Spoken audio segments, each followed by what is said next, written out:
Hello again, this is Brandy Horn, Instruction and Reference Librarian at the Greg Graniteville Library. For this video, we're going to focus on using a library database to find articles, specifically Academic Search Premier. Again, starting from the home page of the course guide for English 101 for Warren, we are going to click the Find Articles tab, and that takes us to a list of databases that would be appropriate. If you've been watching this in order, the video above this is the Finding Newspapers article or video, and we covered most of these during that. But for this one, we're going to focus on Academic Search Premier, which does contain newspapers, but also contains things like peer-reviewed journals as well. You may have seen this database before.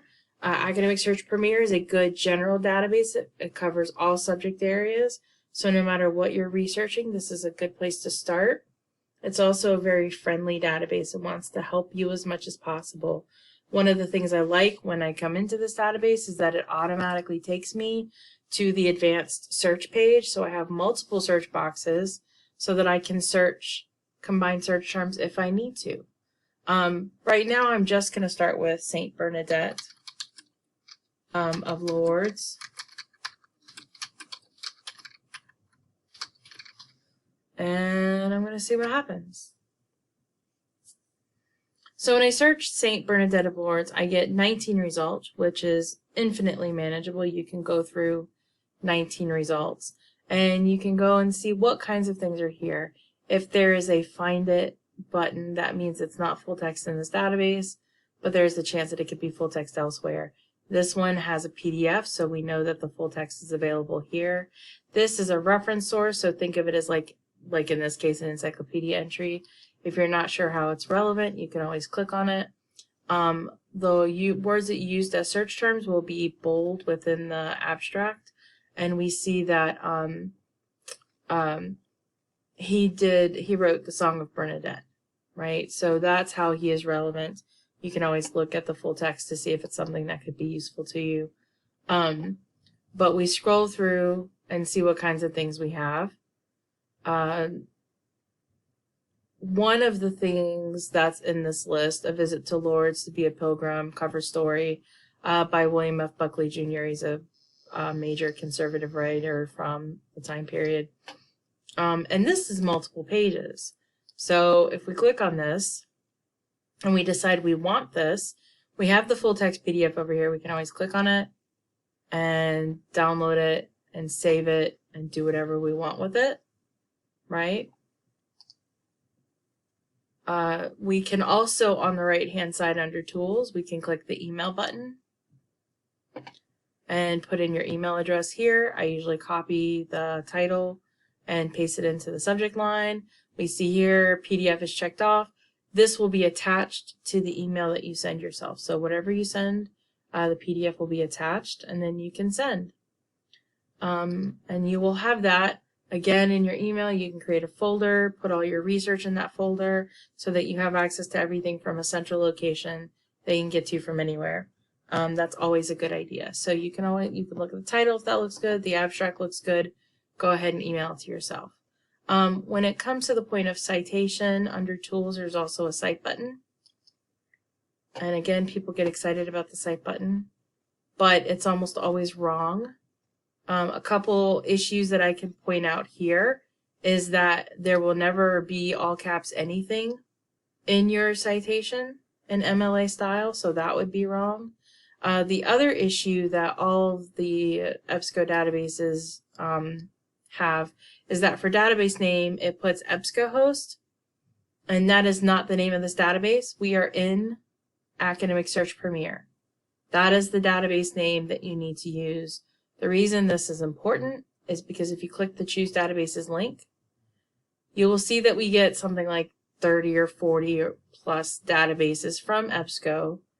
So if all you say is EBSCO, we don't actually know which database you used. So this is also wrong.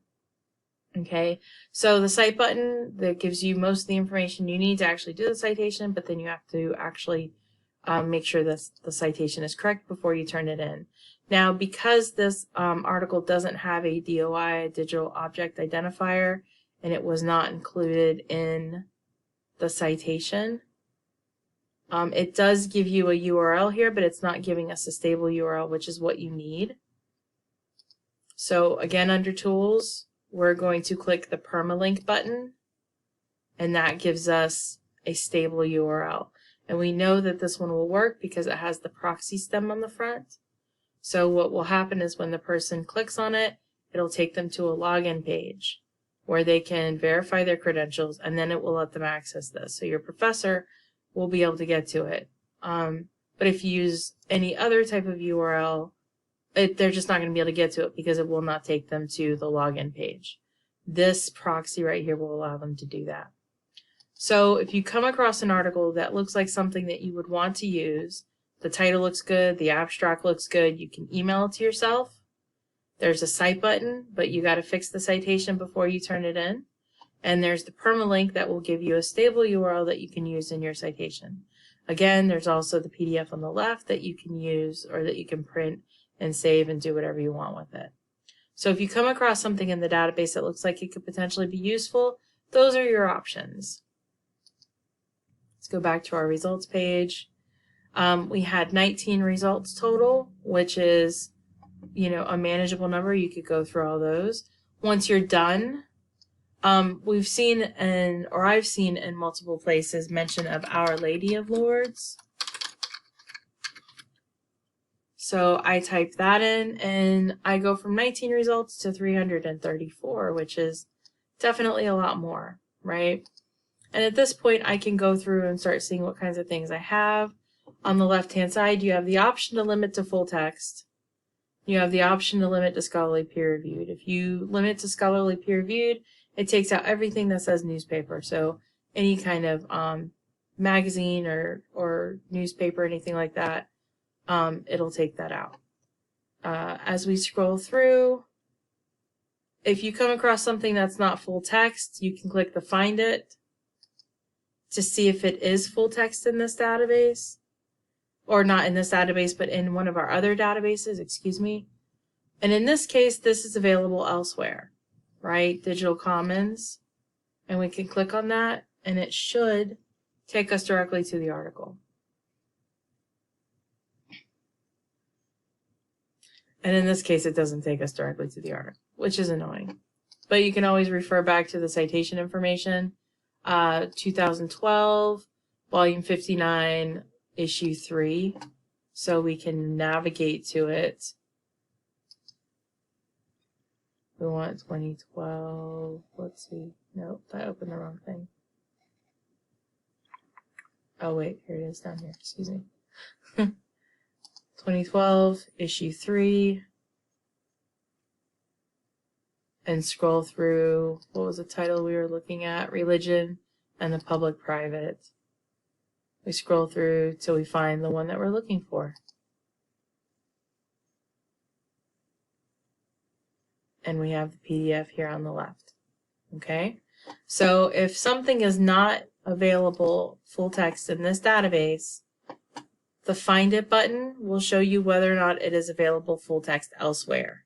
And then you can follow the breadcrumbs. Normally it takes you directly to the article, but even if it doesn't, you have the citation information, you can go through their archive and find it. Now, if you hit a bunch of those and they don't take you anywhere else, like you click on it and there are no options and you do that for several, then on the left-hand side, you can limit to full text. And that takes all of those out, so that brings us down to 124. If you want to take out all the magazines and newspapers and just focus on peer review articles, you can do that as well. So now we're down to 74, and we go through and see what kinds of things we find. Okay. Once you've gone through your results list, 74 is not a bad number. You could go through 74 results. Then you try other search terms and see what kinds of things you find. Something to pay attention to, if you come across anything that is labeled as a book review, like this is a book review.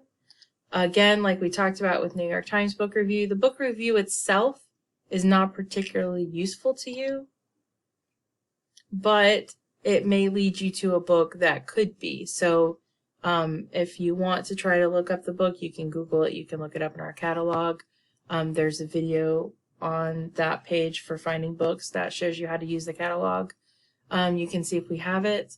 But otherwise, the book review itself is not useful, but you can use it to find the book or just to see if the book is out there that you have access to. But that is basically how to use this database. Remember, if you find something that you want and the title looks good and the abstract looks good, remember under tools, you can email to yourself. You have a cite button, but again, you have to fix the citations before you use them. And then the permalink button to give you a stable URL if there is no DOI. If you have any questions about how to use any of the resources that are demonstrated in this course guide, please reach out to a librarian. Good luck and happy searching.